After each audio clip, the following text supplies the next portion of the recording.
Good morning everyone.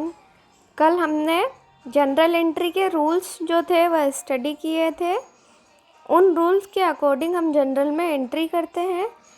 अब accounting में जितने भी हमारे फॉर्मेट्स होते हैं या जितने भी न्यूमेरिकल्स होते हैं उनका एक पर्टिकुलर फॉर्मेट होता है। उस फॉर्मेट के अकॉर्डिंग ही हमें एंट्री करनी होती है। तो जनरल में एंट्री करने का जो फॉर्मेट है वह आज मैं आपको बता रही हूँ कि किस तरह से जनरल में एंट्री की जाती है। तो इसका फॉर्मेट जो है वो यहाँ पे दिया हुआ है। रोजनामचा का प्रारूप। जनरल एंट्रीज जो की जाती है उन्हें हिंदी में रोजनामचा कहा जाता है। Format of general. तो जनरल का फॉर्मेट जो होता है, सबसे ऊपर हेडिंग में हम लिखते हैं जनरल ऑफ करके, जिस भी ट्रेडर का नाम है वो यहाँ पर आता है। फॉर एग्ज़ाम्पल यदि मोहन एंड ब्रदर्स है तो हम लिखेंगे general of Mohan and brothers. उसके बाद में जो फॉर्मेट है उसमें 5 कॉलम होते हैं। इन 5 कॉलम में पहला कॉलम होता है डेट का। डेट वाले कॉलम में हम जिस दिन वह ट्रांजैक्शन हुआ है उस दिन को मेंशन करते हैं, जो कि ईयर, मंथ और डेट वाले फॉर्मेट में लिखा होता है। दैट मीन्स पहले हम ईयर लिखेंगे सबसे ऊपर, उसके बाद में मंथ और डेट लिखेंगे। देन सेकंड जो हमारा कॉलम होता है वह पर्टिकुलर्स का कॉलम होता है। पर्टिकुलर्स में हम जो पूरा इसका विवरण होता है वह लिखते हैं। यह कॉलम थोड़ा सा बड़ा होता है क्योंकि इसमें नरेशन भी लिखी जाती है, तो इसीलिए इस कॉलम को थोड़ा सा बड़ा रखते हैं हम। देन आता है LF, that means laser folio. Laser folio वाले कॉलम में हम उस जनरल एंट्री के लिए लेज़र में जिस पेज नंबर पर एंट्री करते हैं वह पेज नंबर लिखा जाता है। फॉर एग्ज़ाम्पल के लिए हमने जो फर्स्ट एंट्री की है वह फर्स्ट एंट्री लेज़र में पेज नंबर 4 पर है, तो LF में हम 4 करके और उस जनरल एंट्री के सामने लिख देंगे, जिससे कि उस जनरल एंट्री के लेज़र को फाइंड करने में हमें दिक्कत नहीं आएगी। हमें इजीली पता चल जाएगा कि इसका जो लेज़र है वह हमने किस पेज नंबर पर बनाया है। देन उसके बाद आता है डेबिट अमाउंट। डेबिट अमाउंट में हम वो अमाउंट लिखते हैं जो कि डेबिट की जाती है।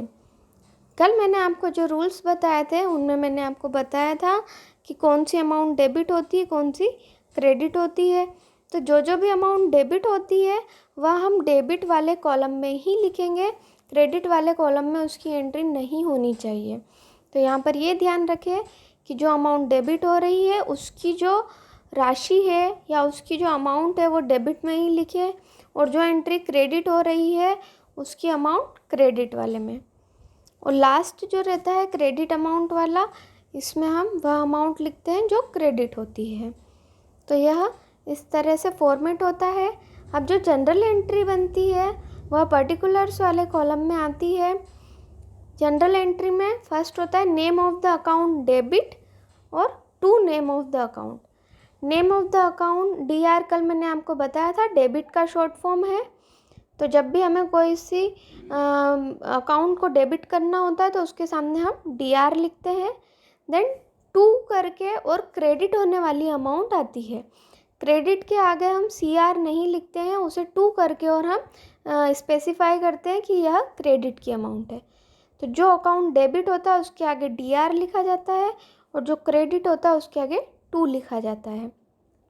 एग्जाम्पल के लिए यदि हमने बैंक में अमाउंट डिपॉजिट किया है तो उसके लिए जनरल एंट्री होती है bank account debit to cash account.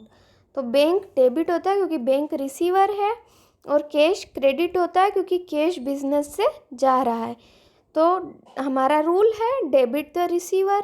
Bank receiver है तो हमने बैंक को डेबिट किया, और हमारा जो वास्तविक खाते का नियम है क्रेडिट व्हाट गोस आउट, जो वस्तु व्यापार से जाए उसे क्रेडिट।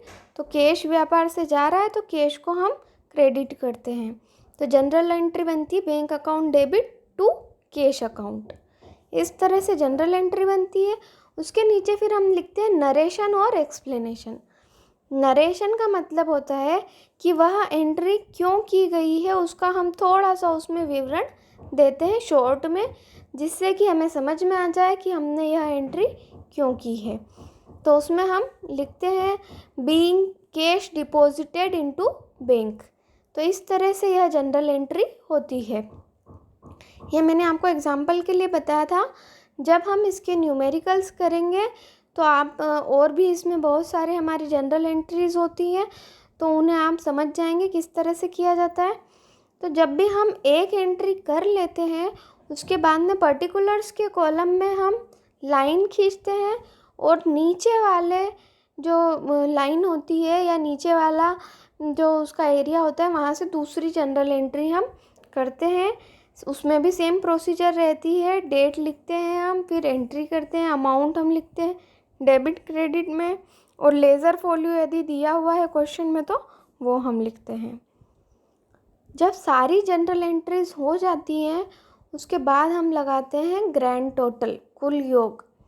तो ग्रैंड टोटल जो होता है, डेबिट अमाउंट का जो टोटल है वह डेबिट के कॉलम में आता है, और क्रेडिट अमाउंट का जो टोटल है वह क्रेडिट के कॉलम में आता है। दोनों ही कॉलम की टोटल जो है वह इक्वल आनी चाहिए। हमेशा जनरल एंट्री का यह रूल है कि जब भी आप कोई जनरल एंट्री करते हैं तो डेबिट और क्रेडिट दोनों की ही टोटल इक्वल आनी चाहिए, क्योंकि यहाँ पर हर एंट्री का या हर ट्रांजैक्शन का ड्यूअल इफेक्ट होता है। एक डेबिट इफेक्ट होता है, एक क्रेडिट इफेक्ट होता है। तो डेबिट और क्रेडिट में सेम अमाउंट जो है वह लिखी जाती है, तो दोनों का ही जो टोटल है या योग है वह बराबर आना चाहिए, इक्वल इक्वल आना चाहिए। यदि आपका टोटल इक्वल आता है दैट मीन्स आपकी सारी एंट्री सही है, या ये बोल सकते हैं कि उनमें मिस्टेक्स होने के चांसेस कम से कम हैं।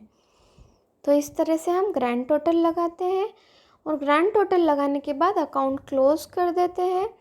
अकाउंट क्लोज करने का भी एक तरीका होता है कि जो डेबिट अमाउंट और क्रेडिट अमाउंट वाला कॉलम है उसको डबल लाइन करके और हम क्लोज करते हैं, और फिर लास्ट में हम एक पूरी जो हमारी एंट्रीज़ हैं उनके नीचे एक लाइन खींच के और पूरा जो हमारा जनरल एंट्रीज़ है उसे क्लोज करते हैं। तो इस तरह से जनरल में एंट्री की जाती है।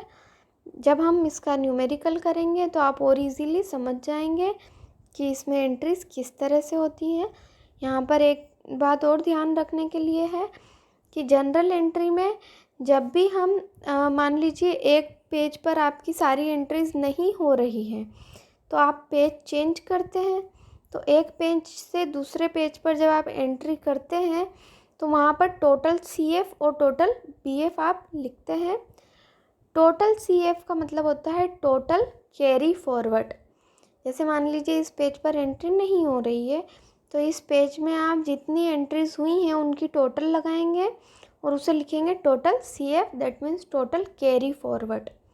और दूसरे वाले पेज पर जब आप फॉर्मेट बनाते हैं तो उसमें ये सारी जो ऊपर हम अमाउंट ऊपर जो हमने हेडिंग्स डाली हैं वो हेडिंग नहीं डालते हुए लिखते हैं टोटल BF या टोटल BD भी इसे कहा जाता है, मतलब टोटल ब्रॉट डाउन या टोटल ब्रॉट फॉरवर्ड।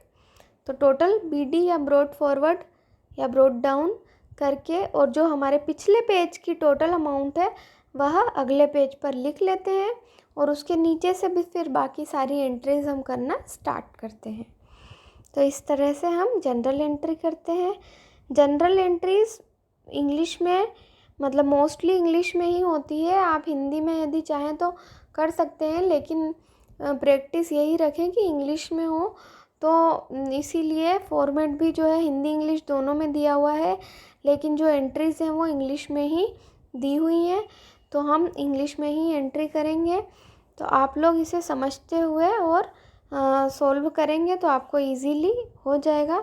जो बच्चे हिंदी मीडियम से या जिन्होंने पहले अकाउंट्स नहीं पढ़ा हुआ है, जो अदर स्ट्रीम से आए हुए हैं, वे थोड़ा ध्यान रखें कि हम किस तरह से एंट्री कर रहे हैं, किस तरह से न्यूमेरिकल सॉल्व कर रहे हैं, और घर पे न्यूमेरिकल्स की प्रैक्टिस करें तो आपको इजीली सारे न्यूमेरिकल्स हो जाएंगे।